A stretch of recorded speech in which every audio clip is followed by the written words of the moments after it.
विकृत हुआ। ओम एक अक्षर ब्रह्म है, ओम का कभी चरण नहीं होता है, लेकिन वो ओम जो है सगुण बनने के लिए ओम की जो पहली मात्रा थी अ के रूप में शत्रुघ्न है और ई के रूप में लक्ष्मण है और उसके बाद ऊ के रूप में भरत जी। आए समझ में? ओम में अ की मात्रा से शत्रुघ्न है, ई की मात्रा से लक्ष्मण है, ऊ की मात्रा से भरत है और उसके ऊपर जो अर्धचंद्राकार गिनती है बिंदी, उनके रूप में अखंड सच्चिदानंद घन मेरे राम है। ओम का उच्चारण, उस बिंदु का उच्चारण कोई कर ही नहीं सकता। बिंदु का उच्चारण कोई कर नहीं। अर्धमात्रा ज्ञानोच्चार्य दुर्गा सप्तशती में भी कहा है कि जो अर्धमात्रा है ओम की, उसका उच्चारण तो होता ही नहीं। इसलिए ये अक्षरातीत है, वही राम के रूप में, उसी को राम कहते हैं।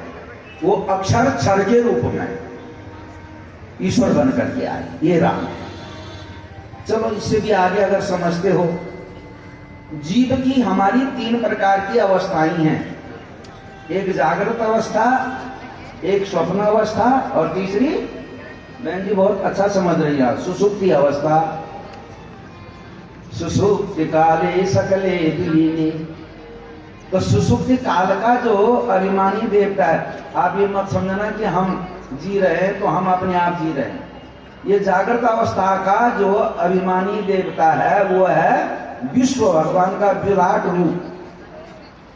उसके बाद स्वप्न अवस्था आती है, स्वप्न अवस्था का अभिमानी देवता है भगवान का हिरण्यगर्भ रूप। और तीसरी जो सुषुप्ति अवस्था है, उसका जो अभिमानी देवता है वो है प्राज्ञ, उसका नाम है प्राज्ञ। आप समझ गए?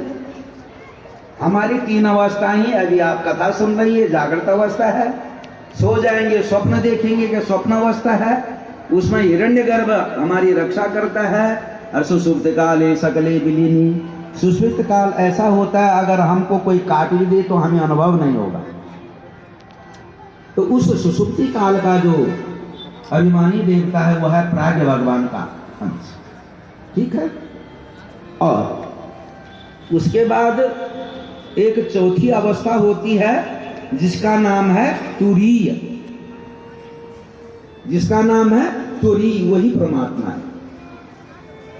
स्थूल तीन प्रकार का शरीर है, स्थूल, सूक्ष्म और कारण। स्थूल शरीर ये है, सूक्ष्म शरीर मैंने पहले दिन बताया आपका 17 तत्व का है, 5 ज्ञानेंद्रिय, 5 कर्मेंद्रिय, 5 प्राण और मन और बुद्धि, ये सूक्ष्म स्वरूप। और तीसरा शरीर है हमारा कारण शरीर। कारण का अर्थ होता अनादि अविद्या, जिस कारण से हमें जन्म लेना पड़ा। तो हमारा जन्म लेने का कारण क्या है बोलो? पुण्य और पाप। पुण्य कर्म से भी जन्म होता है और पाप कर्म से भी जन्म होता है। जन्म तो दोनों में होता है, भोग तो दोनों को भोगना पड़ता है। ये है हमारा तीन। उसके बाद तब अब तीसरा चौथा जो है वो तुरीय है। तुरीय है वो चेतन तत्व जो हमारे इन तीनों शरीरों को जीवित रख रहा है। आया समझ में? पहले पीछे बढ़ो। वो जो चेतन तत्व है वो क्या है? तुरीय, वही तुरीय तत्व है। अब ये हमारे यहाँ तीन तुरीय हो गए, शत्रुघ्न हो गए, उसके बाद जो है आपके लक्ष्मण हो गए, फिर भरत हो गए और चौथा जो है वो राम। आपको ऐसा लेना है। अब भगवान तुरीय अवस्था वाले हैं, भगवान तुरीय अवस्था हैं। तो देखिए, जो मैंने आपको कहा था कि जागृत अवस्था का जो अभिमानी देवता है, जो विश्व है, तो तुरीय, तुरीय जो विश्व है, तुरीय लगाना पड़ेगा। तो तुरीय जो विश्व है वो शत्रुघ्न है और तुरीय जो हिरण्यगर्भ है वो लक्ष्मण है और तुरीय जो अव्याकृत हैं, जिनको कारण कहते हैं, वो भरत हैं। और तुरीय का भी तुरीय भगवान राम हैं। अब कुछ समझ में आया होगा, किसी के तो आया होगा। बोले वृंदावन, बोले राजा रामचंद्र भगवान की। तो भगवान राम जो है तुरीय के भी तुरीय। चौथी जो अवस्था है उसके भी पर। अब तो आए, चौथी अवस्था साकार की है, और पांचवी जो तुरीय के तुरीय हैं वो निराकार है। वही राम निराकार ब्रह्म दशकथा पद्य बन करके आए। यह मेरे भगवान राम का जन्म का रहस्य, यही नामकरण किया। तो हम आपको ये बताना चाह रहे हैं, अस होई। भरत का अर्थ होता है भरतीति भरतः, जो संसार का भरण पोषण करे। तो भगवान अपने एक अंश से भरत बन करके संसार का भरण पोषण करते हैं। ये काम भरत ने किया। अब हम भव कहते हैं ज्ञान को। भव माने ज्ञान, भम ज्ञानम तस्मिन् रतः इति भरतः, जो हमेशा ज्ञान में रत रहा। ज्ञान कौन है? भगवान राम। राम के अतिरिक्त उन्होंने कुछ भी नहीं। अरे क्या बताएं, आगे जब कथा में आएगा, जब भरत जी को लगा कि मेरे भैया का वनवास हो गया, वो झोपड़ी में रह रहे हैं, तो उन्होंने गड्ढा खोद करके वहां रहा, खाना नहीं खाया 14 वर्ष तक। भागवत में तो ये लिखा है कि जो गोबर में जो इत्यादि दिखता था उसको ला करके फिर गोमूत्र में पकाते थे। 14 वर्ष तक केवल सीखा उन्होंने पान। ये है भरत।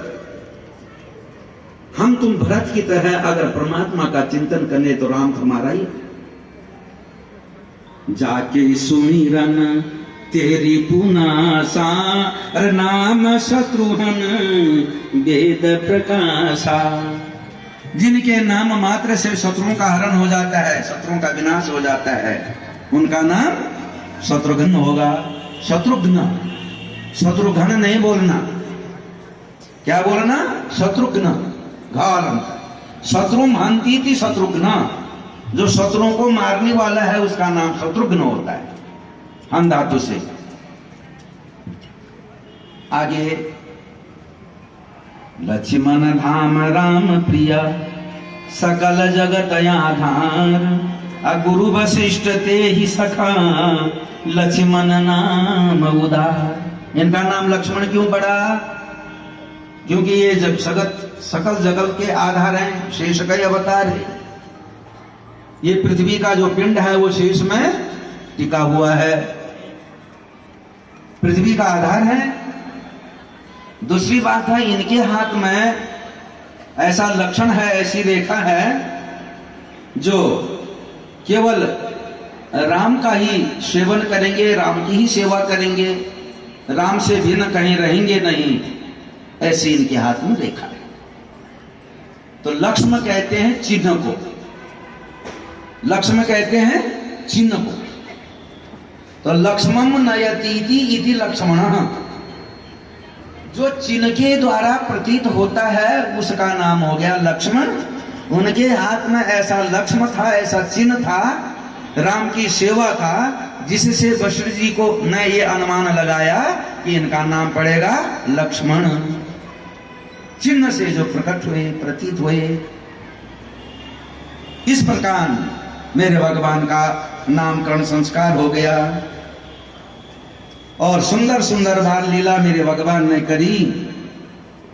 भुज विशाल भूषण जुत सूरी, हरि नखयति शोभा रूरी।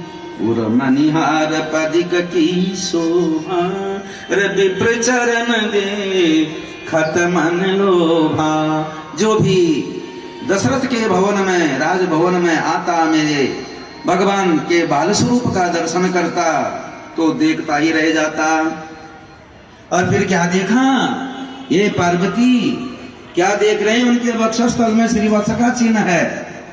बिल्कुल जी ने जो भगवान नारायण के छाती पे लात मारी थी उसका चिन्ह भी दिखने लगा। अब तो और प्रतीति हो गई।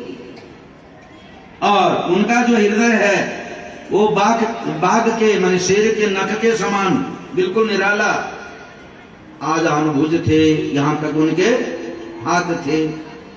सुंदर सरवन, उनका सारा सुंदर सरवन है, कान है, उनके जो कपोल हैं, गाल हैं, बिल्कुल सुचारू, बड़े सुंदर हैं, किसी प्रकार का कोई उनमें विखंडन नहीं है।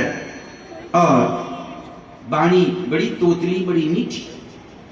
ऐसे मेरे भगवान केश बिल्कुल चिकने हैं और बहु प्रकार रचे मात्र समारे, ऐसा सुंदर स्वरूप। उन बालों को संवार करके माता उनको सजा करके रखती थी। जिन भक्तों की, जिन जीवों की, चाहे वो देव हो, चाहे मनुष्य हो, चाहे वो किन्नर हो, सिद्ध हो, गंधर्व हो, जिनके भगवान राम के चरणों में रखी है, वो सब के सब आकर के मेरे भगवान की लाल बाल लीला का दर्शन किया करते हैं अयोध्या में आकर के। और एक बात मैं आपको बताऊं, मैंने तुमसे छुपाया, मैं भी कागभूषण जी के साथ आया था, उस समय वही था, तुमको बताया नहीं मैंने। भवानी ने कहा कैसे गए राम का दर्शन करने के लिए? बोले मानव बन के गया, गुप्त रूप से गया, किसी को दिखा नहीं। और कई दिन तक मैं और कागभूषण जी उनका दर्शन कर। अब एक दिन की बात है, नहीं पहले भोग लगाए, पहले भगवान नारायण का भोग लगाया, राम का भोग लगाने के लिए गई, तो भोग लगा करके जब इधर आए जहां पालने में मेरे राम को सुलाया गया था, वहां राम को नहीं मिला। राम को ढूंढने के लिए गई, तो जहां वो मेरे भगवान का भोग लगाए के आई थी, मंदिर में गई, तो वहां मेरे भगवान बाल रूप में भगवान राम अनुग्रहण कर रहे हैं। माता के हृदय में धड़कन बढ़ गई, ये कौन है, कोई देखते तो नहीं आया, मेरा बेटा यहाँ कैसे आ गया। फिर जहां पालने में मेरे राम को सुलाया था, बिठाया था, वहां गए तो वहां भी मेरे राम को देखा। इतना कह करके कि गए जननी शिशु पाही भय भीता, देखा बालता पुनि सोता। मां वहां गई तो बालक को वहां सोता हुआ देखा। और बहुरियाई देखा सुत सोई, और हृदय कंप मन धीर न होई।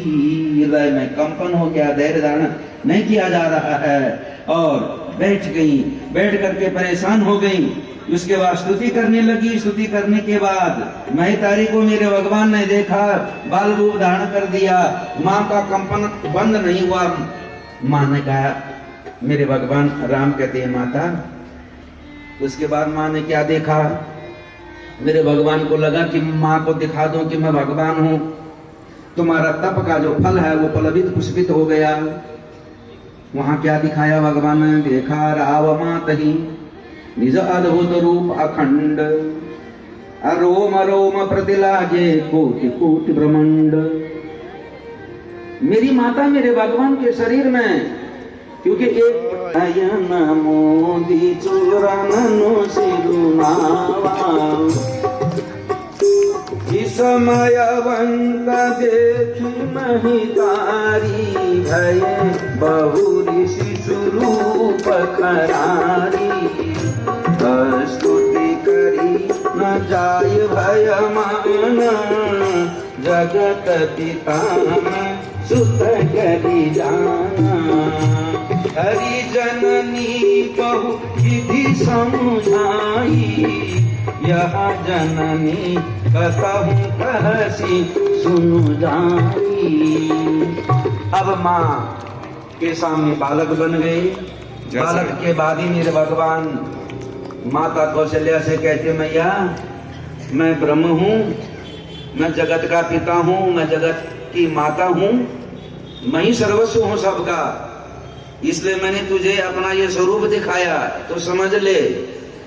और एक बात और बता देता हूँ मेरी माँ, इस रहस्य को किसी को मत बताना। हूँ तब तक ये विराट रूप नहीं देखना चाहूंगी, मैं तो केवल तुम्हें राम के रूप में देखना चाहती हूँ।